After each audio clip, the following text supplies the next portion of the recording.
at the psychedelic dose level of these mushrooms, you get a very important quality. In fact, the centrally important quality for my argument, which any of you who have ever taken these things have experienced yourselves, and that's what I call boundary dissolution. And here's the notion in a nutshell. When you look back through the primate phylogeny, clear back to the primitive primates, the squirrel monkeys and those sorts of animals, there are always what are called male dominance hierarchies. There's an alpha male animal who, through brute force usually, takes the most desirable females under his command and sets his lieutenants over his male lieutenants over the rest of the females. And this is how these monkey societies order themselves. Well, because psilocybin is a boundary dissolving hallucinogen, and because the essence of ego consciousness, which is necessary for these boundary hierarchies, for these dominance hierarchies, the essence of ego is boundary definition. So what I'm actually suggesting in this book is that we self-medicated ourselves into a state of gender equality and partnership, consciously or unconsciously, by allowing this item in our diet which suppressed ego and hence suppressed male dominance hierarchies. And so the ordinary momentum of primate evolution was interrupted. And for a period of about, who knows, pick a number, somewhere between 15 and 50,000 years, ending about 10,000 years ago, we actually lived in a kind of paradise where human beings were at equilibrium and in balance with the earth, where men and women were in balance with each other. And I should have mentioned this sexual arousal which went along with the mushroom taking promoted a style of orgy, probably at festivals which were lunar. At the new and full moon, everybody basically just jumped each other's bones in a big heap. And the social consequence of orgy as a social style is that it makes it impossible for men to trace lines of male paternity. This is very important. There is, in a society which practices orgy, no concept for men of my children. There is only the concept of our children, meaning the tribe, the group. So male loyalty goes toward the group.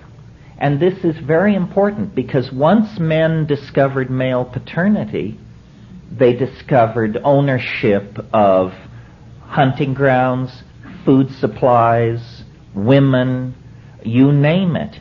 And it tended to feed back into the formation of the ego structure.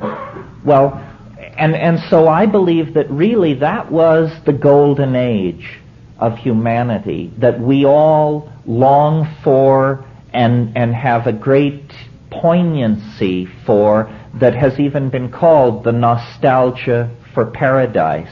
I believe we have this nostalgia for paradise because we are the victims of a fall. You see, what happened was this African grassland environment, which was necessary for the ecology of the mushrooms, and therefore necessary to maintain this partnership paradise, eventually it all dried up. The Sahara turned to desert. These people were forced out of Africa into the ancient Middle East, and we fell into history. And This is the moment at which agriculture was invented. Agriculture, because you have to stay in one place and tend the crops and defend the surplus of these successful agricultural efforts, means the end to nomadism. It means the birth of cities. It means the creation through surpluses of classes of those who have and those who have not. It promotes kingship. It creates the need for standing armies. You can tell the drift here. All the institutions that we associate with male oppression, with hierarchy, with dominance, come into play at that point. So I don't want to spend too much time on this, but just in a nutshell, that situation is the situation in which we were born and came to consciousness. The paradisical situation of gender partnership that then dissolved. It was really a return back to the earlier primate style of male dominance and hierarchy when the mushroom was no longer available. We returned to our old monkey ways, and we have been practicing those monkey ways ever since, even as we reach toward the sequencing of the human genome, the exploration of the solar system, the exploration of the heart of matter. Nevertheless, we do it from a psychologically damaged perspective. Now, the question of drugs. Why, as a species, are we so obsessed and so addictable to so many things? There are a few animals who will break into a compound for fermented fruit or something like that, but we addict to dozens of substances and behaviors. Well, I believe that you can make an analogy to a person who was abused or traumatized as a child. The entirety of human history has been acted out in the light of the traumatic severing of our connection into the Gaian mother goddess planetary matrix of organic wholeness that was the centerpiece of the psychedelic experience back in the high Paleolithic. In other words, the world of hallucination and vision that psilocybin carries you into is not your private unconscious or the architecture of your neural programming, but it is in fact a kind of intellect, a kind of being, a kind of Gaian mind. For Paleolithic human beings, it was the great goddess. Once you sever from this matrix of meaning, what James Joyce called the mama matrix most mysterious, once you sever yourself from that, then you have nothing but rationalism, ego, and male dominance to guide you. And that's what has led us into the nightmarish labyrinth of technical civilization, overpopulation, classism, racism, sexism, propaganda, so forth and so on. All the ills of modernity.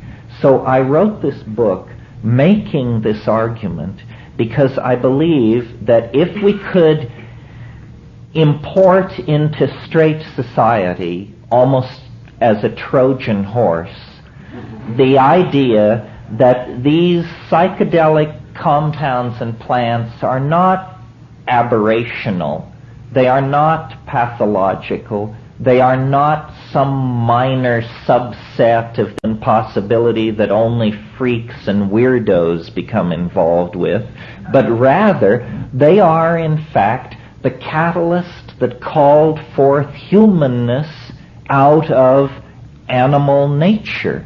If we could entertain this as a possibility, it would change the way we think about so-called primitive societies, shamanism, the psychedelic experience, society's efforts to control and eradicate these substances.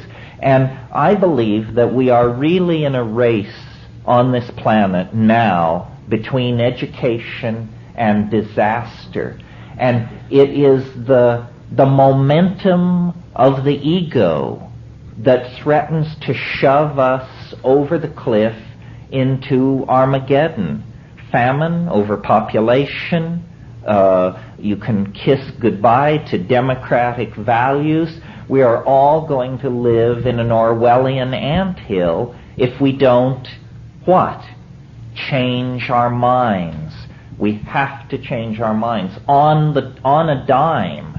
I'm not talking about a 500-year program to slowly straighten things out. We have, I believe, less than 30 years to come to terms with the dissolving ozone hole, the toxification of the oceans, the greenhouse effect, the spread of epidemic disease, the rise of fascism, the relentless efforts of the free marketeers to deal products in every corner of the planet. We must change our minds. And what we have to do is have recourse to these same shamanic plants and shamanic practices that allowed our remote ancestors to come to terms with the mystery of being and their situation on this planet vis-a-vis the rest of nature. So I think it's very important at this time to make this argument as clearly as possible, to launch the idea into society and let argument and debate rage. Now, you may think that I'm proposing blowing up some already existing edifice of theory about how human beings came to be. This is not the case. As a matter of fact, orthodox anthropology hasn't a clue. We are the fly in the soup of natural science's explanation of the evolution of species. It's easy to understand how one kind of hummingbird emerges from another. It's not very easy to understand how creatures that build something like Los Angeles can emerge out of creatures who hunt ants by sticking grass stems down their holes, you know. We represent some kind of primary break with nature at the animal level. And I believe it's because we have a symbiotic relationship with all of nature. We are wired for this. There are drug receptors in our brains, in our physical brains, that have been carried along for 1,000 generations without really being called into use. But now is the time. If we really believe that these things expand consciousness, then we must study them, use them, apply them, because it's the absence of consciousness that is creating a terminal crisis, not only for us as a species, but for every living thing on this planet. And I think the psychedelic experience is as much a part of being alive as sexuality, language, the things which fulfill us and give meaning to the human experience are left incomplete and impossible to assimilate if we don't place the capstone on the edifice of our being in the world. And the capstone on that edifice is our right, our obligation, and the privilege of dissolving our ordinary ego boundaries and merging with the mind and purpose of the planet. And this is what I was trying to say in the book, and this is what I hope I'm able to communicate to you this evening. Very well. Thank you very much.